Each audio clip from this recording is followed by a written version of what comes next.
করোনায় আজ মৃত্যু হয়েছে 52 জনের। টানা 3 দিন ধরে সংক্রমণ 5,000-এর উপরে, আবারও চূড়ায় উঠছে সংক্রমণ। আইসিইউ খালি নেই, ঠাঁই নেই হাসপাতালে। এমন পরিস্থিতিতে সংক্রমণ নিয়ন্ত্রণে সকল ধরনের জনসমাগম সীমিত করা সহ 18 দফা নির্দেশনা দিয়েছে সরকার। তবে এমন নির্দেশনায় সংক্রমণের লাগাম টানা যাবে। এদিকে 8 এপ্রিল থেকে করোনার টিকার দ্বিতীয় ডোজ শুরু হবার কথা থাকলেও ভারত সব ধরনের টিকা রপ্তানির সিদ্ধান্ত বন্ধ করার সিদ্ধান্ত নেওয়ায় সেটি বা টিকা পাওয়া নিয়েও তৈরি হয়েছে অনিশ্চয়তা। সংক্রমণ বাড়ছে, চিকিৎসা সেবা মেলা হয়ে যাচ্ছে দুষ্কর, তার উপরে টিকা পাওয়া নিয়ে অনিশ্চয়তা। পরিস্থিতি কোন দিকে যাচ্ছে, এই আলোচনায় রাজকাহনের শারমিন চৌধুরী আছে, আর আমার সাথে অতিথি হিসেবে যুক্ত আছেন বিএসএমএমইউ এর মেডিসিন বিভাগের সাবেক চেয়ারম্যান ও প্রধানমন্ত্রীর ব্যক্তিগত চিকিৎসক ইউজিসি অধ্যাপক ডক্টর এবিএম আব্দুল্লাহ, আছেন স্বাস্থ্য অধিদপ্তরের মুখপাত্র অধ্যাপক ডক্টর মোহাম্মদ নাজমুল ইসলাম, এবং আছেন স্বাধীনতা চিকিৎসক পরিষদ সাচিপের সভাপতি এবং করোনা মোকাবেলায় জাতীয় পরামর্শ কমিটির সদস্য ডক্টর মোহাম্মদ ইকবাল আরসলান। এবং দর্শক জানিয়ে রেখে আমাদের সঙ্গে যুক্ত হবেন জনপ্রশাসন প্রতিমন্ত্রী ফরহাদ হোসেন এমপি। স্বাগত জানাচ্ছি আপনাদের তিনজনকে রাজধানী। আশা করছি মাননীয় মন্ত্রীকেও আমরা পাবো। আমি ডাক্তার মোহাম্মদ নাজমুল ইসলাম, মূল প্রশ্নে যাবার আগে একটু সংক্ষেপে এক লাইনে যদি আমাদেরকে বলেন যে এই যে 18 দফা নির্দেশনা, এই নির্দেশনাটা কাদেরকে দেয়া হচ্ছে বা কাকে দেয়া হচ্ছে? ধন্যবাদ। আসলে এই নির্দেশনাটা যদি আমরা খুব ভালো করে পড়ি তাহলে আমরা দেখব যে একটি অংশ হচ্ছে প্রজাতন্ত্রের যারা কর্মকর্তা কর্মচারী আছেন তাদের জন্য, তারা কিছু নির্দেশনা মাঠ পর্যায়ে বাস্তবায়ন করবেন, তার দিক নির্দেশনা। অন্যদিকে দেশবাসীর কাছে কিছু পরামর্শ এবং নির্দেশনা। কারণ হচ্ছে যাদের জন্য নির্দেশনা দেওয়া হলো সেই প্রজাতন্ত্রের কর্মচারীরা স্থানীয়ভাবে সেই নির্দেশনাকে অনুসরণ করে কাজ করবেন। অন্যদিকে দেশবাসীর কাছে একটি বার্তা পৌঁছানো হলো যে এই সংকটময় অবস্থা যেটি করোনা তৈরি করেছে, সংক্রমণের যে ঊর্ধ্বগতি তৈরি করেছে, সেই ঊর্ধ্বগতির হ্রাস টেনে তুলতে হলে আমাদেরকে কিছু শৃঙ্খলার মধ্যে আসতে হবে। সেই কথাটি সবাইকে মনে করিয়ে দেয়া এবং সামগ্রিকভাবে এটি হচ্ছে নির্দেশনার মূল কথা। ডাক্তার মোহাম্মদ নাজমুল ইসলাম, যদি একদম প্রথম নির্দেশনাটা দেখি, সকল ধরনের জনসমাগম সামাজিক, রাজনৈতিক, ধর্মীয় এবং অন্যান্য সীমিত করতে হবে। উচ্চ সংক্রমণযুক্ত এলাকায় সকল ধরনের জনসমাগম নিষিদ্ধ করা হলো। বিয়ে, জন্মদিন সহ যে কোনো সামাজিক অনুষ্ঠান উপলক্ষে জনসমাগম নিরুৎসাহিত করতে হবে। এই যে জনসমাগম সীমিত করতে হবে, মানে এটি কার জন্য এই বার্তা? এই সীমিত করা জনগণ কি বুঝবে আসলে সীমিত করা দিয়ে? কোনটা উচ্চ সংক্রমণযুক্ত এলাকা সেটার জন্য কোথায় প্রজ্ঞাপন, মানে বুঝবো কি করে কার জন্য? নিরুৎসাহিত করা বলতে কি এটা কি একটা অস্পষ্ট বার্তা নয়? আসলে এটি যে যেভাবে দেখেন বার্তাটা তার কাছে সেই রকম। প্রজাতন্ত্রের কর্মচারী যারা মাঠ পর্যায়ে কাজ করেন, আমার স্বাস্থ্য সেবার সঙ্গে জড়িত আমার স্বাস্থ্য বিভাগের সকল কর্মকর্তারা, এখানে জেলা প্রশাসন আছেন, এখানে পুলিশ প্রশাসন আছেন, যে 31টি জেলাকে উচ্চ সংক্রমণ ঝুঁকিপূর্ণ যে জেলা হিসেবে আমরা চিহ্নিত করেছি, সেই জেলাগুলো এবং অন্যান্য যাদের সংক্রমণের হার বেড়ে যাচ্ছে, যারা মধ্য থেকে উচ্চে চলে যেতে পারেন, সেই বিশেষ বিশেষ জায়গাগুলোতে যারা প্রশাসনের সঙ্গে সম্পৃক্ত আছেন, যারা পুরো করোনা পরিস্থিতিকে নজরদারি করবেন এবং জনস্বাস্থ্য এবং জনস্বার্থ রক্ষা করবেন, এই নির্দেশনাগুলো কিন্তু তাদের জন্য। আমরা যদি একটু খেয়াল করে দেখি, সেখানে জনসমাগম অর্থাৎ সামাজিক, রাজনৈতিক, ধর্মীয় এবং অন্যান্য এগুলোকে বন্ধ করতে বলা হয়েছে, সীমিত করতে বলা হয়েছে। আমরা আমরা বিশ্বাস করতে চাই আগামীকাল থেকে আপনারা দেখতে পাবেন যে এই নির্দেশনাগুলো কিভাবে বাস্তবায়ন করা হয়। কারণ আমরা মনে করি যে প্রত্যেকটি জেলাতে, যে জেলাগুলোতে সংক্রমণের হার অতি উচ্চ এবং যারা উচ্চ ঝুঁকির মধ্যে পড়তে যাচ্ছেন বা পড়ে যাবেন, সেখানে যদি ধরেন বিয়ের অনুষ্ঠান, জন্মদিনের অনুষ্ঠান, রাজনৈতিক সমাবেশ ইত্যাদি ইত্যাদি যদি বন্ধ করে দেওয়া যায়, এটি কিন্তু জেলা প্রশাসক তার নির্বাহী ক্ষমতা বলেই করতে পারেন। সেটি কিন্তু করে দিলেই জনসমাবেশটা বন্ধ হয়ে যাবে। ব্যক্তিগত সুরক্ষার জন্য মানুষকে মাস্ক পরতে হবে, দূরত্ব রক্ষা করে চলতে হবে, হাত ধুয়ে ফেলতে হবে, এগুলো কিন্তু সাধারণভাবে প্রচার হচ্ছে। এটি যখন প্রশাসন মাঠে নেমে তদারকি করতে শুরু করবেন, গণপরিবহনে 50% সিট খালি থাকছে কিনা, মাস্ক ব্যবহার করা হচ্ছে কিনা, স্বাস্থ্যবিধি মানা হচ্ছে কিনা, এই বার্তাটি কিন্তু সবার কাছে পৌঁছে যাবে। এবং এই বার্তাটি যখন নাজমুল ইসলাম, তাহলে আগামীকাল থেকে এই তদারকি শুরু হবে, এটি আরেকবার একটু আপনি স্পষ্ট করে যদি বলেন। আর সাথে সাথে যদি তদারকি করে দেখা হয় যে মানা হচ্ছে না, তাহলে ব্যবস্থা কি নেওয়া হবে? এই তদারকি কিন্তু গত কিছুদিন ধরেই চলছে। আপনি যদি গতকালকেও খেয়াল করে থাকেন, তাহলে সিলেটে 2 জন প্রবাসী কোয়ারেন্টাইনের নিয়ম লঙ্ঘন করে বাইরে চলে গিয়েছিলেন, তাদেরকে কিন্তু আইনের আওতায় আনা হয়েছে, জরিমানা করা হয়েছে, শাস্তি দেওয়া হয়েছে। এটি হচ্ছে বার্তা। যারা আইনের অমান্য করবেন, যারা অন্যের জীবনকে হুমকির মুখে ঠেলে দিবেন, তাদের প্রতি কিন্তু কঠোর আইন প্রয়োগ করা হবে। তার মানে এই নয় যে যারা আইন মেনে চলবেন তাদেরকে বিরক্ত করা হবে, ব্যাপারটি সেটি নয়। ব্যাপারটি হচ্ছে মনে করিয়ে দেওয়া, যার যার জায়গায় দাঁড়িয়ে তাকে কাজ করতে হবে, আইন মেনে চলতে হবে। কেবলমাত্র আইন মেনে চলেই এই মানুষের কাছ থেকে মানুষের কাছে যে সংক্রমণটি ছড়াচ্ছে সেটিকে আটকে দেওয়া সম্ভব, এবং এই কাজে সবার সম্পৃক্ততার বিষয়টি অত্যন্ত গুরুত্বপূর্ণ। সেই বার্তাটি কিন্তু মোটা দাগে এই নির্দেশনাগুলোর মধ্য দিয়ে দেওয়া হয়েছে। যখন যেখানে যেটি প্রয়োজন, সরকার জনস্বার্থে জনগণের জীবন মান রক্ষা করবার জন্য যেটি যখন প্রয়োজন মনে করবে নির্দ্বিধায় সেটি করবে, এই বার্তাটি এখানে আছে। অনেক ধন্যবাদ অধ্যাপক ডক্টর নাজমুল ইসলাম। আমি অধ্যাপক ডক্টর ইকবাল আরসলান, আপনার কাছ থেকেও একটু জানি যে বার্তাটা কি স্পষ্ট জনগণের কাছে পৌঁছাচ্ছে কিনা। এবং যখন প্রথম দফায় আমরা দেখেছিলাম, তখন দেখেছিলাম লকডাউন, যদিও লকডাউন আনুষ্ঠানিকভাবে বলা হয়নি, কিন্তু লকডাউন বা সাধারণ ছুটির ঘোষণা দেখেছি। আমরা দেখেছি মাঠে আইন শৃঙ্খলা বাহিনী, সেনাবাহিনীও নেমেছে। তখন নানান রকম নির্দেশনাও আসছিল, এলাকা ভিত্তিক লকডাউন ইত্যাদি রকম বার্তা পৌঁছানো হচ্ছিল সরকারের পক্ষ থেকে বা কর্তৃপক্ষের পক্ষ থেকে। কিন্তু এবার এরকম নির্দেশনা দেওয়া হচ্ছে, সাথে সাথে চলছে বইমেলা। যদি বলি বঙ্গবন্ধু বাংলাদেশ ম্যাচ শুরু হবে, আজকে 4টি পৌরসভায় নির্বাচন হয়েছে। এরকম যদি চলতে থাকে, মানে একসাথে দুরকম বিষয় চলতে থাকে, একটা সাংঘর্ষিক বার্তা যাচ্ছে কিনা ডাক্তার ইকবাল আরসলান? ধন্যবাদ। অবশ্যই আমি মনে করি যে আসলে সাংঘর্ষিক আপনার ব্যবস্থাপনার মধ্যে বা নির্দেশনার মধ্যেও আপনি যদি লক্ষ্য করেন তাহলে দেখবেন যে বিষয়টা হচ্ছে যে সীমিত। এই সীমিতর ডেফিনেশনটা কোথায় এবং কে দেবে, এটা কি স্থানীয় প্রশাসন এই সীমিতটা নির্ধারণ করবেন যার যার মতো করে, না কি?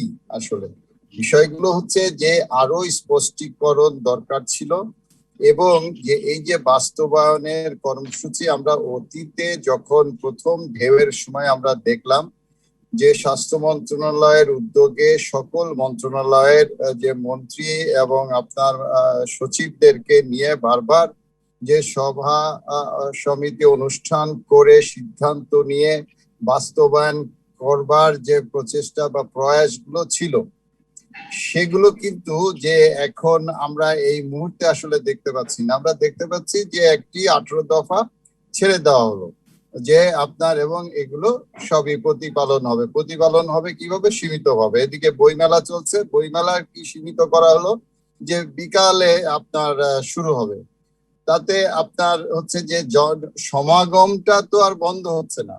মানে বিষয়টা হচ্ছে যে আপনার যে কাজটা আমরা করব সেটা তো আসলে পূর্ণাঙ্গ ভাবে আমাদের করতে হবে, তা নাহলে হচ্ছে না। আবার আপনি যে বললেন খেলার কথা এবং বিভিন্ন ধরনের যে জনসমাবেশের মতো যে কার্যক্রম, এগুলো তো আসলে বন্ধ করা হয়নি।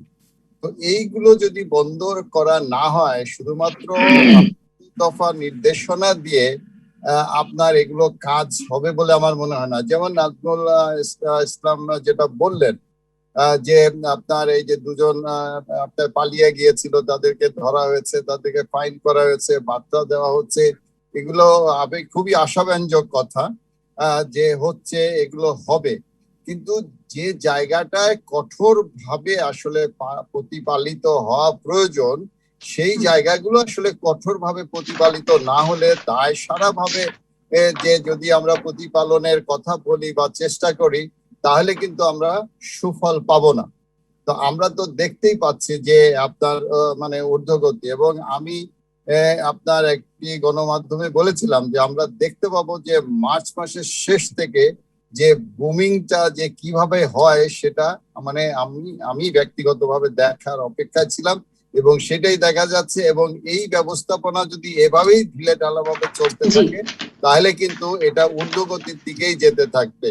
এটাকে ডাক্তার ইকবাল আরসলান, মার্চ মাসের পরিণতির কথা আপনি আগেই একটা আশঙ্কা করছিলেন, সামনের আশঙ্কা আরো আছে কিনা সেটিও আপনার কাছ থেকে একটু পরে জানতে চাই। নিশ্চয়ই এই অংশটি আমাদেরকে আপনি বলবেন।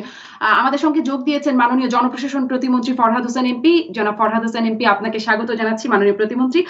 আমি আপনার কাছে প্রয়োগের জায়গাটা জানবো, কিন্তু যে বিষয়টি যেহেতু আলোচনাটা শুরু হয়েছে, আমি ডাক্তার এবিএম আব্দুল্লাহ আপনার কাছ থেকে এসে জানতে চাই যে এখন 18 দফা নির্দেশনা বা যেই ব্যবস্থাগুলো নেওয়া হচ্ছে সেটিকে আপনি সময় উপযোগী বলবেন কিনা? যে হারে ঊর্ধ্বমুখী বা সংক্রমণের চূড়ায় উঠছে বলে আপনারাই বলছেন, তখন এটিকে সময় উপযোগী সিদ্ধান্ত হচ্ছে। ধন্যবাদ আপনাকে। আসলে আমি অত্যন্ত মানে আতঙ্কগ্রস্ত, আমি নিজেই দ্বিধাদ্বন্দ্বে ভুগতেছি। কারণ বিশেষ করে যে সংক্রমণ হার যে হারে বেড়ে যাচ্ছে, আজকে তো 5,000, 3 দিন যাবত 5,000 উপরে। আমার মনে আছে গত বছর জুলাই মাসে 4,000 উপরে ছিল, ওইটা ছিল হাইয়েস্ট, এবং সেই রেকর্ড কিন্তু ছাড়িয়ে যাচ্ছে, এবং মারাও গেছে আজকে 52 জন, গতকালে অনেক মারা গেছে, তার আগের দিনও মারা গেছে। তো আসলে আমরা কিছুদিন আগে এই বঙ্গবন্ধুর জন্ম শতবার্ষিকীটি খুব সুন্দরভাবে স্বাস্থ্যবিধি মেনে পালন করলাম, স্বাধীনতা দিবস পালন করলাম, বঙ্গবন্ধুর জন্মদিন পালন খুব ভালোই চলছে, সুন্দরভাবে স্বাস্থ্যবিধি মানে যা যা দরকার মেনে ভালোভাবে মানলাম। তো মার্চ মাসে আমি আবারও, যেহেতু মার্চ মাসে আমি বঙ্গবন্ধু জাতির জনক বঙ্গবন্ধুর প্রতি গভীর শ্রদ্ধা জানাচ্ছি, এবং বঙ্গমাতা শেখ মুজিবুর মুজিব, জাতীয় চার নেতা, অন্যান্য যারা শহীদ, 30 লক্ষ শহীদ, 2 লক্ষ মা বোন, সবার স্মৃতির প্রতি শ্রদ্ধা জানাচ্ছি, তাদের আত্মার মাগফিরাত কামনা করছি। সবচেয়ে যেটা উদ্বেগের সেটা হলো যে মারা যাচ্ছে, সংক্রমণের হার বেড়ে যাচ্ছে, মৃত্যুর হার বেড়ে যাচ্ছে, এবং 132 জন ডাক্তারও মারা গেছেন, অনেক বিশিষ্ট ব্যক্তিও মারা গেলেন, তাদের আত্মার মাগফিরাত কামনা করছি, তাদের শোক সন্তপ্ত পরিবারের প্রতি গভীর সমবেদনা জানাচ্ছি। তো আমি একটু কথা কয়েকদিন যাবত বলে আসলাম, প্রায় 1 মাস যাবত, যে আমাদের সংক্রমণের ঝুঁকি কিন্তু কমে যাচ্ছিল, 5% নিতে যাচ্ছিল, 2.5 হয়ে গেলেন, হঠাৎ করে সেটা তো 18-19 উঠে গেল।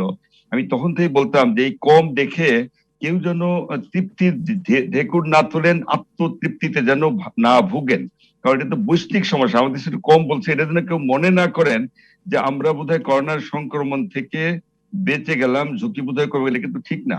আমি তখনও বারবার বলতাম, জনগণের যে উদ্দেশ্যে বলতাম, আপনারা কিন্তু সচেতন থাকবেন, সতর্ক থাকবেন, নিজের দায়িত্ব যেটা আছে সচেতন নাগরিক কিন্তু মানতে, আমাদের স্বাস্থ্যবিধি মানার ব্যাপারে যেন বিকল্প আমরা কোনো না ভাবি, মাস্ক পরা, হাত ধোয়া, চর্চা, শারীরিক দূরত্ব, এবং অবশ্যই টিকা নেওয়া, এই 4টে কথা বারবার বলতাম। কিন্তু জনগণের মধ্যে একটা গা ছাড়া ভাব, উদাসীন ভাব, শৈথিল্য ভাব, খামখেয়ালি ভাব, এগুলো আমরা লক্ষ্য করছি, এবং জনসমাগম যে হারে চলছে, বিয়ে শাদী তো ধুমছে পড়ে গেছে, কোনো স্বাস্থ্যবিধির মাথার খবর নাই, মিছিল মিটিং হচ্ছে, পর্যটন কেন্দ্রগুলো, বিনোদন কেন্দ্রগুলো লুকারণ নেই। ইভেন আপনাকেও আপনি হয়তো জানেন, কিছুদিন আগে ছুটির মধ্যে কক্সবাজার, এই কুয়াকাটা, রাঙ্গামাটি 10 লক্ষ লোকের সমাবেশ, যে কেউ স্বাস্থ্যবিধি মানছে না, গায়ের উপরে গা দিয়ে চলাফেরা করছে, হোটেলে নাকি সিট নাই। এই যে অবস্থা যদি চলতে তাহলে তো সংক্রমণ তো বাড়বে। আমি তখন একটা কথা বারবার বলতাম, জনগণ যেমন গা ছাড়া ভাব দিচ্ছে, স্বাস্থ্যবিধি মানছে না, প্রশাসনের আরেকটু নড়েচড়ে শক্তভাবে এই কঠোর হওয়া উচিত, যাতে মানুষ স্বাস্থ্যবিধি মানে বা তাদেরকে মানাতে বাধ্য করা হয়। আমার মনে হচ্ছে যে 18 দফার নির্দেশনা এর মধ্যে অনেকগুলি অস্পষ্ট, ভেগ, কোনোটাই অনেকগুলো ক্লিয়ার না, এগুলো সত্য, কিন্তু এগুলো বোধহয় একটু লেট হয়ে গেল। এটা বোধহয় আরো কিছু যদি আগে এটা এই নির্দেশনাগুলো দেওয়া হতো, শুধু কাগজে দিয়ে তো লাভ নাই, এখনো তো অনেক নির্দেশনা আছে, কিছুদিন আগে 12 দফা দেওয়া হলো, এর আগে দেওয়া আছে নো মাস্ক নো সার্ভিস, আসলে বাস্তবে কেউ মানছে না, মানার যে চেষ্টা করা এটাও কিন্তু করা হচ্ছে না। ফলশ্রুতিতে হচ্ছে কি, জনগণও মানছে না, প্রশাসনও নড়ে চড়ে বসছে, কিন্তু এটা লেট হয়ে গেল। তার ফলে যা হওয়ার তাই হচ্ছে, সংক্রমণ যে হারে বেড়ে যাচ্ছে, হাসপাতাল একেবারে রুগীতে সয়লা, বেড খালি না, আইসিইউ জায়গা নাই, সরকারি বলেন বেসরকারি বলেন, লোকজন একটা আইসিইউর জন্য হাহাকার অবস্থা চালু হয়ে গেছে। আমি জানি না, আমি তো মধ্যে যে দ্বিতীয় ঢেউ যেটা চলছে, এতে আল্লাহ জানে কোথায় গিয়ে ছড়াবে, এবং যে হারে বাড়ছে, কালকেও হয়তো কতজন শুনবো আল্লাহ জানে। এটা কিন্তু আমাদেরকে একটা ভয়ানক নিশ্চয়ই ডাক্তার এবিএম আব্দুল্লাহ, খুবই ঠেলে আতঙ্ক দিচ্ছে উদ্বেগের আসলে। বিষয়। 18 দফা দিতে বা এই নির্দেশনা দিতে দেরি হয়ে গেল বলছেন, এখন আসলে কি থাকা উচিত নির্দেশনায় বা কি যোগ করা উচিত, সেটি আপনার কাছ থেকে আমি পরবর্তীতে জানবো মাননীয় প্রতিমন্ত্রী। যেটি ডাক্তার এবিএম আব্দুল্লাহ বলছেন যে প্রশাসনের নড়ে চড়ে বসা উচিত, ডাক্তার মোহাম্মদ নাজমুল ইসলামও বলছেন তদারকির কথা। আপনি একটু বলবেন যে প্রশাসন আসলে এই যে 18 দফা নির্দেশনা, এগুলো প্রয়োগে কি কোনো উদ্যোগ নিচ্ছে, নাকি এগুলো শুধু উপদেশমূলক একটা অবস্থানই রয়ে যাচ্ছে? না, দেখুন, যে বিষয়টি হঠাৎ করে বেড়ে গেল, আমরা সত্যি খুব আতঙ্কিত।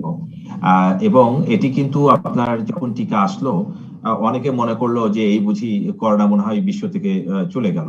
তো এটি কিন্তু মাননীয় প্রধানমন্ত্রী বারবার কিন্তু সতর্ক করছিলেন যে টিকা আসছে, টিকা সকলকে দিতে হবে, এবং 7ই ফেব্রুয়ারি টিকা সারা দেশে উদ্বোধন শুরু হলো। এবং তখন কিন্তু মাননীয় প্রধানমন্ত্রী বলছেন যে আপনার টিকা দিলেও সকলকে কিন্তু স্বাস্থ্যবিধি মেনে আগের মতো সচেতন ভাবে চলতে হবে। তো আমরা যেটা দেখেছি যে আজকে স্বাস্থ্যমন্ত্রী বলেছেন গত 20-25 দিনে প্রায় 20-25 লক্ষ মানুষ এই কক্সবাজারে গিয়েছে, বিভিন্ন ওই যে টুরিস্ট স্পট গুলোতে গিয়েছে। তো এরাই বিভিন্নভাবে গাদাগাদি করে থেকে এবং হোটেলে সিট পায়নি, তারা বিভিন্ন জায়গায় করেছে। তো এই যে বিষয়গুলো বিভিন্ন জায়গাতে মানুষের যে বেপরোয়া যে ভাবটি ছিল, এবং সেক্ষেত্রে যে আমাদের এই করোনা সম্পর্কে আমাদের 1 বছর অভিজ্ঞতা আছে, কিন্তু আমাদের কিন্তু এখনো পুরো অভিজ্ঞতা আসেনি। সেটি কিন্তু আমরা বিশেষজ্ঞদের কাছ থেকে, আব্দুল্লাহ ভাই বললেন যে এখনো পুরো অভিজ্ঞতা না, আমরা করোনার এই জার্নিতে কোন জায়গায় আছি এখনো কিন্তু আমরা জানি না। তো সেক্ষেত্রে এটি বিশ্বের যেখানেই থাকুক না কেন, যে কোনো মুহূর্তে বাড়তে পারে এবং বেড়ে যেতে পারে। আর বিশ্বের যে কোনো এক জায়গায় থাকলে, এখন তো ইন্টারন্যাশনাল কানেক্টিভিটির যুগ, সারা বিশ্বেই কিন্তু এটা ছড়িয়ে যায়, তো সে বিষয়টিও আছে। তো সেক্ষেত্রে আমাদের এই হঠাৎ করে যেটা বাড়ার পরিপ্রেক্ষিতে 18 দফা যে সিদ্ধান্ত নেওয়া হয়েছে, এই গুরুত্বপূর্ণ সিদ্ধান্তগুলো কিন্তু এখানে দেওয়া হয়েছে। এবং সেক্ষেত্রে কিন্তু আমরা প্রশাসনের পক্ষ থেকে খুব দ্রুত গত পরশুদিন দুপুরে আমরা এই প্রজ্ঞাপনটা জারি করি, এবং গতকালকে ছুটির দিন ছিল, রাস্তায় একটু আপনার মানুষজনের এও কম ছিল গতকালকে। তো কিন্তু আজকে আমরা দেখেছি ব্যাপকভাবে, কিন্তু গত পরশুদিনই কিন্তু আমরা মিনিস্ট্রিতে বিভিন্ন জায়গায় আমরা বলে দিয়েছি যে এই 18 দফাগুলো যাতে করে প্রায় 10টা মিনিস্ট্রি তারা তাদের সক্রিয়তার সাথে সব জায়গায় বলবেন। আমরা মাঠ প্রশাসনে বলে দিয়েছি, আমাদের বিশেষ করে এই যে আমাদের কর্মক্ষেত্রে সরকারি, আধা সরকারি, স্বায়ত্তশাসিত প্রতিষ্ঠানগুলোতে, সংস্থাগুলোতে যাতে করে 50% আমাদের জনবল সেখানে কাজ করেন প্রতিদিন, সেটি কিন্তু আমরা স্ট্রিক্টলি সেদিনই আমরা বলে দিয়েছি। সব জায়গাতে সরকারি প্রতিষ্ঠানগুলোতে এই বার্তা কিন্তু চলে গেছে, এবং আমরা কয়েক দফায় কিন্তু ইতিমধ্যে আমরা কিন্তু আমাদের মাঠ প্রশাসন, আমাদের বিভাগীয় জেলা পর্যায়ের এবং উপজেলা পর্যায় পর্যন্ত সবার সাথে আলাপ আলোচনা করেছি যে আমাদের কিন্তু 1 বছরে যে অভিজ্ঞতাগুলো আছে, আমরা এই 1 বছরে করোনার উত্থান দেখেছি, আবার কিন্তু আমরা একটা সন্তোষজনক অবস্থায় কয়েক সপ্তাহ আমরা থেকেছি। কিন্তু যখন আমরা দেখলাম যে এটা একদমই স্বাস্থ্যবিধি না মানা বা আপনার মাস্ককে পরিহার করে ফেলা, এই বিষয়গুলোর কারণে এই বিষয়টি হয়েছে। তো সেক্ষেত্রে মাননীয় প্রতিমন্ত্রী আপনি যে বলছেন যে 50% জনবল, আজকেও আপনার কথা শুনছিলাম 2-1 দিনের মধ্যে এটি পুরোপুরি মানানো বাস্তবায়ন সম্ভব হবে বলে আপনি বলছেন, কিন্তু এরই মধ্যে আবার বাসে বা গণপরিবহনে 50% কার্যকর হয়ে গেছে। এই যে মানুষ অফিসে তো যেতেই হবে, যেহেতু পুরোপুরি সেটি বাস্তবায়ন হয়নি, কিন্তু যখন বাসে এটি বাস্তবায়িত হয়ে গেল, মানুষের যে ভোগান্তি, বাসে ওঠার জন্য যে ঠেলাঠেলি বা গাদাগাদি শব্দটি আপনি ব্যবহার করছিলেন, এতেও তো আরো ঝুঁকি বাড়ে। মানে মিসম্যাচ হয়ে যাচ্ছে কিনা বা সমন্বয়ের অভাব হচ্ছে কিনা পরিকল্পনাগুলো বাস্তবায়নে, নির্দেশনা বাস্তবায়নে? যেহেতু আমাদের দেখেন এই গত 3-4 দিনে যেভাবে বেড়েছে, এইটা কিন্তু আমাদেরকে আতঙ্কিত করেছে। আমরা যখন প্রজ্ঞাপনটা দ্রুত দিয়ে বাস্তবায়ন করাটা, সেটা কিন্তু গত পরশুদিনই মানুষজন জানে। এখানে কিন্তু দেখেন শুধুমাত্র আপনার অফিস আদালতের জন্য যে গাড়িতে এসছে তা না, আমাদের সরকারি অফিস আসার জন্য নির্দিষ্ট গাড়ি আছে মিনিস্ট্রিতে, সেগুলো আছে। তো সেক্ষেত্রে কিন্তু এখানে অনেক লোকজন আসে যে আমাদের অভ্যাসের মধ্যে এই যে স্বাস্থ্যবিধি ছাড়া যে অভ্যাসে হঠাৎ করে মানুষ বেপরোয়া, যেটা আমি বলছিলাম যে কেউ হয়তো বন্ধুর সাথে দেখা করতে আসছে, কেউ বই কিনতে আসছে, কেউ অযথা অপ্রয়োজনেও কিন্তু অনেকে গাড়িতে চেপেছে আজকে। তো সেইটা আজকে প্রথম দিন, সেটা অনেকে দুর্ভোগ হয়েছে, কারণ অর্ধেক আমাদের কিন্তু ওই যে পরিবহন মালিকরা কিন্তু আমাদের ডাকে সাড়া দিয়েছে, তারা কিন্তু অর্ধেক প্যাসেঞ্জার কিন্তু বাসে তোলার যে বিষয়টি, আমরা জানি যে দূরপাল্লায় গতবারও আন্তজেলা যে বাসগুলো আছে সেখানেও কিন্তু সুন্দর মেনটেন করেছে, কিন্তু ঢাকা এখানে গণপরিবহনে কিন্তু গতবারও কিছু আমরা দেখেছি যে আমাদের যেটা বলা ছিল তার চেয়ে বেশি প্যাসেঞ্জার উঠেছে, সেটি আমরা দেখছি। এবার যাতে করে সেটি না হয় আমরা কিন্তু তাদেরকে বলেছি, এবং আমাদের যে মোবাইল কোডগুলো বিআরটি এর পক্ষ থেকে মোবাইল কোড প্রায় ঢাকাতে আপনার 8টি মোবাইল কোড কিন্তু আজকে চালু ছিল, যাতে করে এটা মেনটেন করে। এখন যেটা হয়ে গেছে যে অনেক মানুষজন আছে, শুধু অফিস না, এই যে বিভিন্ন কারণে অকারণেও কিন্তু তারা বাইরে এসছে, এরকম একটি ভোগান্তি আজকে তৈরি হয়েছে। আগামীকালকে অকারণে তো আছে, কিন্তু যারা কারণে ভোগান্তি পোহাচ্ছে তাদের জন্য স্বস্তিটা কোথায়, সেটি তো একটা প্রশ্ন রয়ে যাচ্ছে। আর এত জনবহুল শহরে বাস্তবায়ন তো কিছুটা কঠিন, এটি তো আমরা বুঝতেই পারছি, কিন্তু মানে পরিকল্পনা নিতেই বা নির্দেশনা নিতেই দেরি হয়ে গেল। ডাক্তার এবিএম আব্দুল্লাহ যেটি বলছিলেন, বাস্তবায়নও যদি আরো দেরি হয় তাহলে আশঙ্কার জায়গাটা আরো বেড়ে যাচ্ছে কিনা, আমাদের সময়টি আরো হাতছাড়া হয়ে যাচ্ছে কিনা। বিরতির পরে এসে আমি এটি নিয়ে নিশ্চয়ই আরেকটু বিস্তারিত শুনবো। ফিরছি রাজকাহরে। ফিরে এলাম জিপিএইচ ইস্পাতে ব্যতীত রাজকাহরে। মাননীয় প্রতিমন্ত্রী, আপনি সেই 50% জনবলের বিষয়টি বলছিলেন সরকারি আধা সরকারি প্রতিষ্ঠানগুলোর ক্ষেত্রে, কিন্তু সবখানে মানা হচ্ছে কিনা, মানে প্রয়োগ না হয় শুরু হলো কিন্তু পরে মানা হচ্ছে কিনা, সেটি কি আপনাদের একটা নজরদারির মধ্যে থাকবে? পোশাক খাত বিজিএমইএ বিকেএমইএ তারা বলছে তারা শতভাগ শ্রমিক দিয়েই চালাবে, কি বলবেন এখানে? আমি আগে বলি যে সরকারি পর্যায়ে আধা সরকারি বা স্বায়ত্তশাসিত প্রতিষ্ঠানগুলো আমরা কিন্তু গতবার আমরা কিন্তু সিস্টেম গুলো করে নিয়েছিলাম খুব সুন্দরভাবে, এবং আমরা দীর্ঘদিন কিন্তু প্র্যাকটিস করেছি যে আমাদের টেবিলে যেরকম আমাদের মিনিস্ট্রিতে বিভিন্ন উইং আছে, একটা উইং এ মনে করেন 12 জন আমাদের কর্মকর্তা কাজ করতেন, তো তার মানে এখন 50% 6 জন কাজ করবেন। তো এর মধ্যে কিন্তু আবার আছে যে যারা 55 ঊর্ধ্ব এবং যারা একটু অসুস্থ বা সন্তান সম্ভাবনা যারা আছেন নারী কর্মকর্তা কর্মচারী, তারা কিন্তু আপনার বাসা থেকে কাজ করবেন। এবং এরপরেও যদি আমরা যেটা দেখি যে আমরা রোস্টার গুলো তৈরি করে দিতে বলেছি, এবং সেভাবে কিন্তু আমাদের জনপ্রশাসন কিন্তু প্রথম পরশুদিন যখন হয়েছে, আজকে থেকে কিন্তু পুরোপুরি আমরা 50% মেনটেন করছি। অনেকগুলো মিনিস্ট্রি কিন্তু আজকে করতে পেরেছে। আবার কিছু কিছু আছে যেখানে হয়তো এদের তথ্য বা সবকিছু দিয়ে সেটা করতে হচ্ছে। তবে আমরা সন্তোষজনকভাবে সরকারি আধা সরকারি এগুলোতে যেহেতু আমরা অভ্যস্ত আছি, সেভাবে কিন্তু আমরা কাজগুলো করতে পারবো। বেসরকারি যে বিষয়গুলো রয়েছে সেগুলো কিন্তু আপনি জানেন যে পুরোপুরি কিন্তু তারা সরকারের কাছে দায়বদ্ধ না, কারণ তাদের আয়ের উপরে, তাদের বিজনেসের ধরনের উপরে অনেক কিছু নির্ভর করে। যদিও শ্রম মন্ত্রণালয় এবং আইএলওর কিছু নিয়ম কানুন তাদের মানতে হয়। এখানে পোশাক শিল্পের কথা যেটা আপনি বললেন, এখানে কিন্তু ওরা কিন্তু ট্রাই রেগুলেশনস এবং কন্ডিশনস এর মধ্যে কিন্তু তাদের কাজ করতে হয়। বিদেশি যে আপনার কোম্পানিগুলো তাদের কাছ থেকে পোশাক নেয়, তারা কিন্তু আন্তর্জাতিক যে আইএলও রুল গুলো মেনটেন করে তাদের কিন্তু স্বাস্থ্যকর পরিবেশ এবং স্বাস্থ্যবিধি মানার ব্যাপারে অত্যন্ত কঠোর। তারা কিন্তু অর্ডার বাতিলও করে দিয়েছে, আপনি জানেন, যে যদি এরকম থাকে। তো সেই জন্য ওরা মাননীয় প্রতিমন্ত্রী, কিন্তু সব পোশাক কারখানায় কি আর স্বাস্থ্যবিধি মানা হয়? পোশাক কারখানা তো সবচেয়ে বড় একটা জনসমাগমের জায়গা। আসি মাননীয় প্রতিমন্ত্রী আপনার কাছে, অধ্যাপক ডক্টর মোহাম্মদ নাজমুল ইসলাম, আপনার কাছ থেকে জানি যে পোশাক কারখানা যেটি বলছিলাম জনসমাগম সবচেয়ে বেশি জনবহুল জায়গা, আগের বারও চিহ্নিত হয়েছিল পোশাক কারখানাগুলোকে গাজীপুর, যে কারণে গাজীপুর খুব জনবহুল ছিল, শিল্প কারখানা সেখানে বেশি, মানে বাধ্যবাধকতা তো থাকেই, কিন্তু এখন যদি বলা হয় সেখানে শতভাগ শ্রমিক থাকবে, কর্মীরা কাজ করবে, তাহলে কি মানে এই নির্দেশনার উদ্দেশ্য কার্যকর হবে? দেখুন, পোশাক কারখানাগুলো কিন্তু কতগুলো সুনির্দিষ্ট নিয়মের কাঠামোর মধ্যে দিয়ে চলতে হয়। তাদের যেমন বাংলাদেশের যে শ্রম আইন এবং অন্যান্য বিধিবিধানগুলো আছে এগুলো প্রতিপালন করতে হয়। এর পাশাপাশি তাদের কিন্তু যে সমস্ত দেশগুলোর কাছে তারা এই তৈরি পোশাক রপ্তানি করেন, আন্তর্জাতিক শ্রম সংস্থা থেকে শুরু করে বিভিন্ন এজেন্সির কাছেও কিন্তু তাদেরকে সুনির্দিষ্ট চেকলিস্ট ধরে ধরেই কিন্তু জবাবদিহি করতে হয়। একদিকে যেমন স্বাস্থ্যবিধি তাদেরকে শতভাগ নিশ্চিত করতে হয়, অন্যদিকে কিন্তু বাংলাদেশের সরকারের কাছেও কিন্তু তাদের দায়বদ্ধতা আছে, সেখানেও তাদের স্বাস্থ্যবিধি কিন্তু শতভাগ মেনে চলতে হয়, অন্তত এই প্রতিশ্রুতিটুকু তাদের দিয়েই কাজ করতে হয়। এই জায়গাতে কিন্তু আমাদের জেলা প্রশাসন আছেন, উপজেলা প্রশাসন আছেন, বাণিজ্য মন্ত্রণালয় আছেন, অন্যান্য যারা সংশ্লিষ্ট আছেন, তাদের কিন্তু এখানে নজরদারি আগে যতখানি ছিল এখন বেড়ে যাবে, এটি খুব স্বাভাবিক। এবং সেখানে পরিস্থিতিটি যদি স্বাস্থ্যকর থাকে, সেখানে যদি সংক্রমণের গতি নিয়ন্ত্রণের ভিতরে থাকে, সেই বিশেষ বিশেষ জায়গাগুলোতে তাদের এক ধরনের রিল্যাক্সেশন বলেন বা বাড়তি সুবিধা বলেন, সেটি হয়তো তারা নেবেন। এটি বাংলাদেশের অর্থনীতির চাকা সচল রাখার স্বার্থে কিছু কিছু জায়গাতে হয়তো কিছুটা শিথিলতা হবে, কিন্তু সেটি মানুষের জীবনের বিনিময়ে নয়, সেটি জনস্বাস্থ্যের বিনিময়ে নয়। এই জায়গাটিতে নজরদারি বাড়াতে হবে এবং কোনো ব্যত্যয় হলে সেটি অবশ্যই অবশ্যই স্থানীয় প্রশাসনকে সেখানে হস্তক্ষেপ করতে হবে, এবং আমরা বিশ্বাস করি যে প্রশাসন সেটি করবেন। কিন্তু বর্তমানে মানুষের জীবন এবং জীবিকাকে সচল রাখবার স্বার্থে বহু জায়গাতেই কিন্তু আমাদেরকে খুব ধীর গতিতে যেতে হবে, পাশাপাশি সংক্রমণের ঊর্ধ্বগতি রোধ করবার জন্য কিছু বিধিনিষেধ আরোপ করতে হবে। আপনি জানেন যে এই দুয়ের মধ্যে সমন্বয় করা খুব সহজ কাজ নয়, যত সহজে আমরা বলে দিতে পারি। অধ্যাপক ডক্টর নাজমুল ইসলাম, একটু সংক্রমণের ঊর্ধ্বগতি রোধে বিধিনিষেধের বিষয়টিতে একটু আলোচনা করছিলাম, একটু আসি যে যেভাবে বাড়ছে মানে স্বাস্থ্য সেবা দিতে হিমশিম খেতে হচ্ছে, হাসপাতালগুলোর অবস্থা তো ঠাঁই দিতে পারছে না, চিকিৎসা সেবা মিলছে না। আমরা জানছি কোনো কোনো হাসপাতাল ওয়েটিং লিস্টে রাখছে, এক হাসপাতাল থেকে আরেক হাসপাতালে ঘুরতে হচ্ছে রোগীকে সেবার জন্য। আপনার কাছে আগের দিনেও যে প্রশ্নটি করছিলাম, আগের দিন যেই দিন আপনি আমার অনুষ্ঠানে যুক্ত ছিলেন, যে কোন হাসপাতালে গেলে আমি চিকিৎসা পাবো সেটি জানবার সেই তথ্য কি এখনো কোথাও ফোন করে জানার সুযোগ আছে? কোথাও থেকে একটা কোনো তথ্য কেন্দ্র আছে যেখান থেকে জানতে পারি?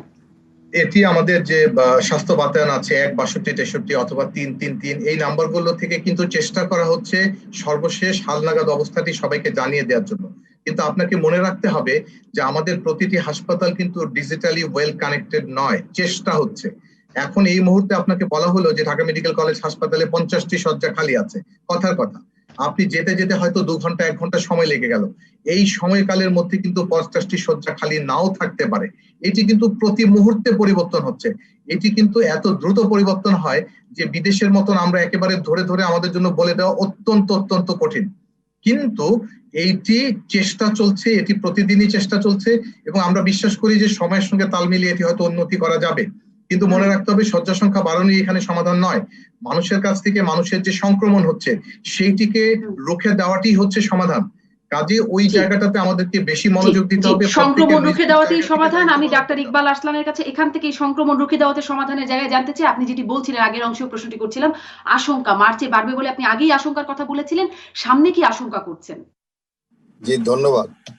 দেখুন যে আপনার হাসপাতাল, যে কথাটা নাজমুল ইসলাম বলছিলেন, যে হাসপাতাল আপনার সরকার যতই চেষ্টা করুক, মানে স্বাস্থ্য মন্ত্রণালয় অধিদপ্তর, তার কিন্তু একটা সীমাবদ্ধতা আছে। তারা কিন্তু ধরেন যে লিমিটেড একটা বিল্ডিং আছে, বিল্ডিং এর মধ্যে 500 বিছনা আছে, বিছনার মধ্যে হয়তো 100 বিছনা এখন কোভিড রোগীদের জন্য আছে, 300 বিছনা নন কোভিড এর জন্য আছে। তারা সেখান থেকে আরো 100টা নিয়ে আসলো, নন কোভিড রোগীদের চিকিৎসা ব্যবস্থা সংকুচিত হলো, এগুলো হবে।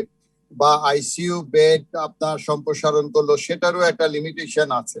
তো এখন আমরা চিকিৎসা ব্যবস্থা সম্প্রসারণ তো অবশ্য করতে হবে, এটা তো দায় এড়ানোর কোনো উপায় নেই, কারণ আমরা একটা মহামারীর মধ্যে ঢুকে গেছি এবং যে মহামারীটা অনিয়ন্ত্রিত ভাবে বেড়ে চলেছে।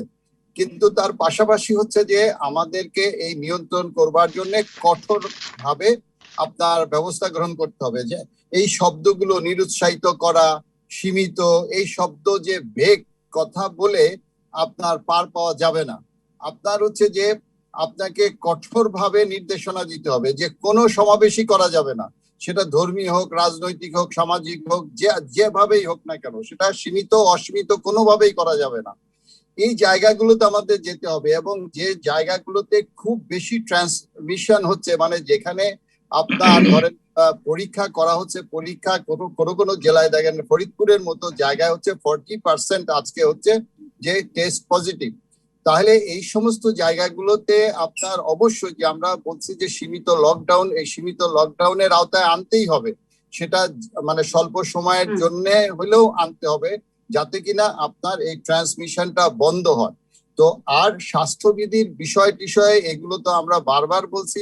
হ্যাঁ, জনগণকে আমরা উৎসাহিত করতে পারছি না, অথবা জনগণ কেমন যেন একটা রিল্যাক্টেন্ট হয়ে গেছে। যদি বলেন, আমি মানে সত্য কথা যে আমার বাসার মধ্যেও আমি দেখি যে আপনার আমাকে বারবার যে আপনার তিরস্কার করতে হয় বাসার লোকদেরকে, যে আপনার স্বাস্থ্যবিধিগুলো মেনে চলবার জন্য।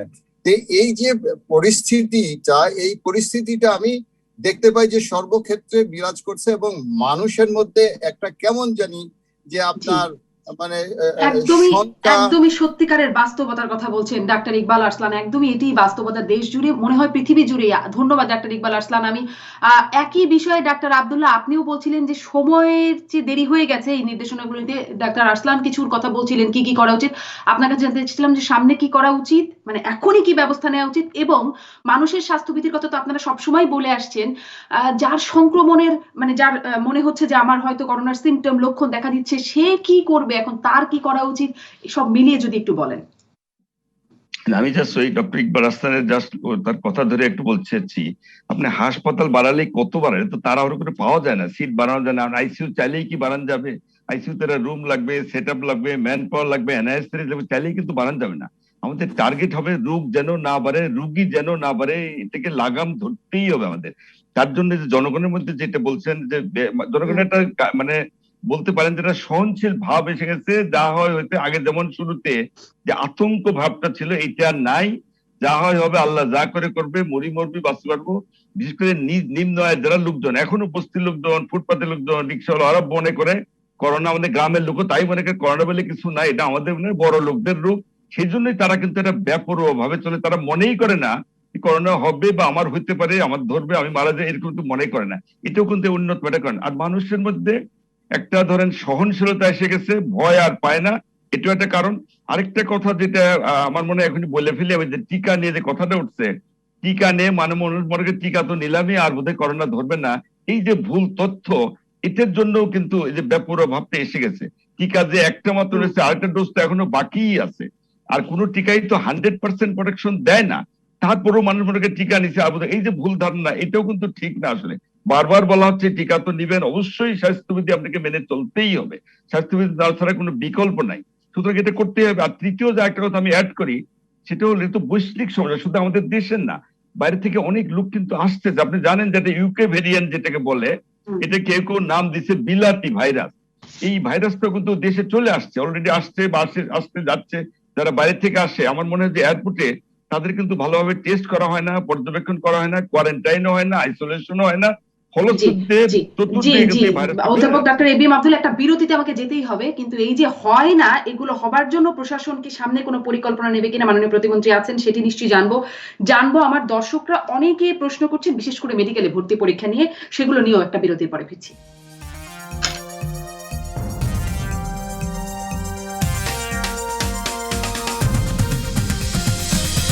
ফিরে এলাম রাজকাহনে। আমার দর্শকদের প্রশ্ন নিয়ে একটু জানতে চাই। অনেকেই প্রশ্ন করছেন মেডিকেল ভর্তি পরীক্ষা নিয়ে। আব্দুল্লাহ মাহমুদ, সব পরীক্ষা পেছানো হয়েছে, তাহলে মেডিকেল পরীক্ষা কেন নেওয়া হচ্ছে? শামসুজ্জোহা সম্রাট, জুথি সরকার, আফরিন, এমআই, মুনতাহা মাসুম, সাদমান, এইচ.কে আরিফ, আঞ্জুম মোস্তফা, অনেকেই লিখছেন এই মেডিকেল ভর্তি পরীক্ষা নিয়ে, তাদের পেছানোর কথা বলছেন। মানিক রেজা বলছেন, সরকার এই যাবৎ মাস্ক বাধ্যতামূলক করতে পারলো না, এটি সরকারের ব্যর্থতা। মাফিয়া সায়ন বলছেন, শব্দ সরকারের, আর আমরা সাধু। বর্ণরাজু বলছেন, আমি একজন বাইক রাইডার, শুনলাম কাল থেকে নাকি রাইড শেয়ারিং বন্ধ, তাহলে আমরা কি করব, কি খাবো? অনেকগুলো প্রশ্ন। যদি আমি প্রথমে মেডিকেল ভর্তি পরীক্ষা নিয়ে, অধ্যাপক ডাক্তার নাজমুল ইসলাম কি বলবেন? আসলে মেডিকেলের ভর্তি পরীক্ষা যেটি নিয়ে এত কথা হচ্ছে, সেখানে যে ছেলেমেয়েরা পরীক্ষা দিবে তারা কিন্তু শতভাগ স্বাস্থ্যবিধি মেনেই এই পরীক্ষাতে অংশগ্রহণ করবেন। যে কটি কেন্দ্রে আগে পরীক্ষা হতো তার অন্তত 3 থেকে 4 গুণ কেন্দ্রের সংখ্যা বাড়ানো হয়েছে, যাতে স্বাস্থ্যবিধি শতভাগ মেনে চলা যায়। এখন প্রশ্ন হচ্ছে, সেই কেন্দ্রের বাইরে যদি সেই পরীক্ষার্থীদের অভিভাবকরা সমাবেশ না করেন, ভিড় না করেন, তাহলে কিন্তু স্বাস্থ্যবিধি শতভাগ মেনে শতভাগ নিরাপত্তার সঙ্গে এই পরীক্ষাটি সুসম্পন্ন করা সম্ভব। তার সমস্ত আয়োজন কিন্তু করা আছে। এখন প্রশ্ন হচ্ছে যে আমরা আমাদের নিজেদের যারা ইতোমধ্যে সংক্রমিত পরীক্ষার্থীদের মধ্যে, যারা সংক্রমিত বা যারা লক্ষণযুক্ত, তাদের, যিনি সংক্রমিত তার তো পরীক্ষার হলে যাওয়ারই কথা না, কারণ যিনি সংক্রমিত তিনি আইসোলেশনে থাকবেন, কোয়ারেন্টাইনে থাকবেন, এটি হচ্ছে প্রচলিত আইন। কেউ যদি আইনকে পাশ কাটিয়ে তথ্য সত্য গোপন করে অন্যের জীবনের হুমকি হয়ে দাঁড়ান, সেটি অত্যন্ত দুঃখজনক হয়ে দাঁড়াবে। আর সাধারণত পাবলিক পরীক্ষা যেগুলো হয় সেগুলোতে কিন্তু জনে জনে পরীক্ষা করে কিন্তু কখনোই পরীক্ষার হলে প্রবেশ করানো হয় না।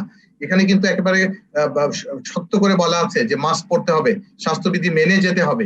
কাজেই এই জায়গাগুলোতে আশঙ্কা থেকে যায়, শঙ্কা থেকে যায়, কিন্তু শেষ পর্যন্ত এই শঙ্কা আশঙ্কাকে জয় করেই এটি স্বাস্থ্যবিধি মেনেই শেষ করতে হবে। অনেক ধন্যবাদ অধ্যাপক ডক্টর নাজমুল ইসলাম। সময়ের খুব স্বল্পতা আছে আমাদের। আমরা দেখেছি অনেক জ্বর জারি, অনেক অসুস্থতা নিয়েও এই ধরনের পরীক্ষা মানুষ মিস করতে চায় না, যদি পরীক্ষা মানে সময়ে কেউ মিস করতে চায় না। অধ্যাপক ডক্টর ইকবাল আরসালান, এই বিষয়ে কি বলবেন আপনি? অনেকের প্রশ্ন আসলে মেডিকেল ভর্তি পরীক্ষা।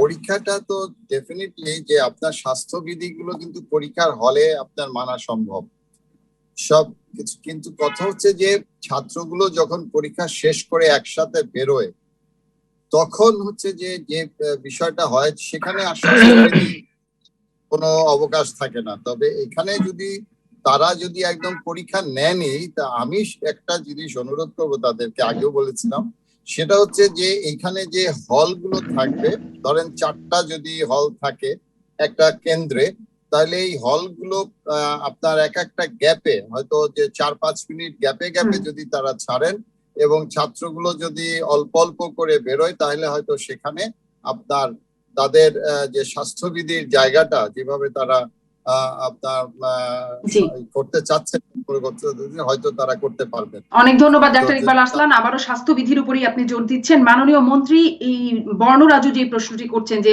তাহলে আমরা কি করব, কি খাবো, বাইক শেয়ারিং, রাইড শেয়ারিং যদি বন্ধ হয়, এরকম আরো অনেকেই নিশ্চয়ই আছেন। আবারও কি কোনো প্রণোদনার চিন্তা আছে কিনা সরকারের, প্রথম প্রশ্ন। এবং সামনে প্রশাসনের পরিকল্পনা কি এই নির্দেশনা বাস্তবায়নে? এক লাইন করে বলেন। জি, যেটা বলছেন যে কি সামনে হবে, আসলে যেটা হচ্ছে আমাদেরকে সংক্রমণ কমাতে হবে। আমরা 2 সপ্তাহের জন্য কিন্তু এই প্রজ্ঞাপনটা দিয়েছি এবং তারপরে 2 সপ্তাহ শেষ হওয়ার আগেই আমরা হয়তো পরবর্তী সিদ্ধান্ত আমরা দিব। তো আমরা যদি এই 2 সপ্তাহ আমরা এইটা আমাদের যে 18 দফা যে নির্দেশনাবলী আছে, এটা যদি স্ট্রিক্টলি আমরা বাস্তবায়ন করতে পারি, সবাই যদি মেনে চলেন, তাহলে কিন্তু আমাদের এই সংক্রমণ কমাতে পারবো। আমাদের কিন্তু অভিজ্ঞতা আছে, আমরাই তো কমিয়েছি, আমাদের 2%-এর কাছাকাছি এসেছিল এবং বেশ কয়েক সপ্তাহ আমাদের মধ্যে ছিল। তো সেটা তো আবার করা সম্ভব।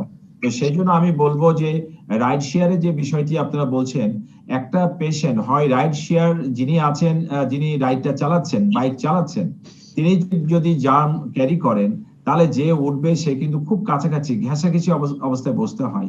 এটি কিন্তু ছড়িয়ে পড়বে, যেহেতু আমরা দেখছি ঢাকা শহর, এখানে এই যে আপনার পাঠাও বা এই রাইড শেয়ার গুলো থাকে, তো এখানে কিন্তু সংক্রমণের হার অনেক বেশি। তো সেক্ষেত্রে আমরা 2 সপ্তাহের জন্য এই বিষয়টি একটু কষ্ট করতেই হবে, কারণ এই করোনা পরিস্থিতিকে মোকাবেলা করার জন্য জীবন কিন্তু সবচেয়ে বেশি গুরুত্বপূর্ণ। জীবন থাকলে অনেক কিছু করা সম্ভব হবে, আর জীবন যদি ঝুঁকির মধ্যে পড়ে যায় তাহলে কিন্তু অনেক আপনার বিপর্যয় আসবে পরিবারের জন্য। তো সেটা আমি জি। বলবো যে এই সময়তে করোনা, এখানে সতর্কতার কোনো বিকল্প নেই, স্বাস্থ্যবিধি মানার কোনো বিকল্প নাই। যে কথাটা কিছুদিন একদমই আগে স্পষ্ট। অনেক ধন্যবাদ মাননীয় প্রতিমন্ত্রী। স্বাস্থ্যবিধির বিষয়টা আপনারা সবাই বারবার করে জোর দিচ্ছেন। ডাক্তার আব্দুল্লাহ, একটু চিকিৎসার ক্ষেত্রে খুব সংক্ষেপে যদি বলেন, হাসপাতালে মানুষ ঠাঁই পাচ্ছে না, ঘরে বসে কি করবে চিকিৎসার ব্যাপারে? না, ধন্যবাদ আপনাকে। আসলে তো করোনা নিয়ে আমরা 1 বছর যাবত অনেক কথা বলছি। মেজরিটি কিন্তু হাসপাতালে যাওয়া লাগে না, 80% রোগী ঘরে বসেই চিকিৎসা সম্ভব। সুতরাং যে কেউ যদি আক্রান্ত হন, টেস্ট উনি করাবেনই, ওনার ডাক্তার অবশ্যই আছে, বা টেলিমেডিসিন, টেলিফোন, যেভাবে মাধ্যমে ওষুধপত্র কিন্তু ঘরে বসে নিতে পারবেন। অনলি 10-20% লোকের হাসপাতাল দরকার পড়ে, তারও 1 থেকে 3% লোক আইসিইউ লাগে। সুতরাং আইসিইউর জন্য আমরা যতই বলি, আইসিইউ চাইলেই তো বাড়ানো যাবে না। হসপিটাল বেড হয়তো কিছুটা বাড়ানো যেতে পারে, কিন্তু এত বাড়ানো, আমাদের টার্গেট থাকবে যেন রোগ কম হয়, রোগী কম হয়, এবং অধিকাংশ রোগী তারা একটু যদি সতর্ক হন, ঘরে বসে তারা কিন্তু চিকিৎসা নিতে পারবেন। ডাক্তারের সাথে যোগাযোগ করবেন, সিম্পল মেডিসিন চলবে, তারা ঘরে বসে অক্সিমিটার দিয়ে অক্সিজেনটা মাপবেন। যদি অক্সিজেন 95 বা 94 নিচে চলে আসে, এবং যাদের কোমরবিডিটি আছে, যেটা বারবার বলি, কেউ যদি ডায়াবেটিসে ভুগেন, হাই ব্লাড প্রেশার, কিডনি রোগ, লিভারের রোগ, স্ট্রোকের রোগ, ক্যান্সারের রোগ, বা এই ধরনের রোগী, বা সিওপিডি বলে, অ্যাজমা আছে, এবং বয়স্ক মানুষ 60 বছরের উপরে, তাদেরই কিন্তু হাসপাতাল যাইতে হয়। সবার কিন্তু ঢালাও হাসপাতাল যাওয়ার দরকার নাই। আর আমি এখন দেখছি অনেকে আবার ভয়েই কিন্তু হাসপাতাল যাচ্ছে, কারণ মৃত্যু মিছিল একটু বেড়ে যাচ্ছে, এই জন্য ভয় পাচ্ছে। সুতরাং জনগণের জন্য অবশ্যই কথা বারবার বলছি, আপনার হাসপাতাল যেতে তো হতেই পারে, কিন্তু যেগুলো এই ধরনের যারা রোগে ভুগেন, তাদের জন্য হাসপাতালে অবশ্যই যাবেন, ঘরে বসে চিকিৎসা নেবেন। এবং যে সিম্পল ওষুধ, যারা আপনার জানেন যে ঘরে বসে স্বাস্থ্যবিধি মানবেন, হাত ধোয়ার চর্চা, দূরত্ব রাখা, মাস্ক পরা, এবং যারা টিকা নেন, এগুলো কিন্তু নিতে হবে। সুতরাং জনগণ স্বাস্থ্যবিধি মানতে হবে। আমি 4টে কাজ করার জন্য বারবার বলি, একটা হলো মাস্ক পরবেন, হাত ধোয়ার চর্চা বা স্যানিটাইজার, জি। দূরত্ব মেনটেন, এবং টিকা নেওয়া। আর অনেক প্রশাসনকে ধন্যবাদ খালি ডাক্তার এপিএম আব্দুল, অনেক ধন্যবাদ ডাক্তার ইকবাল আরসলান, অনেক ধন্যবাদ ডাক্তার মোহাম্মদ নাজমুল ইসলাম এবং মাননীয় প্রতিমন্ত্রী ফরহাদ হোসেন এমপি, 4 জনকে বিদায় নিচ্ছি আজকাল থেকে।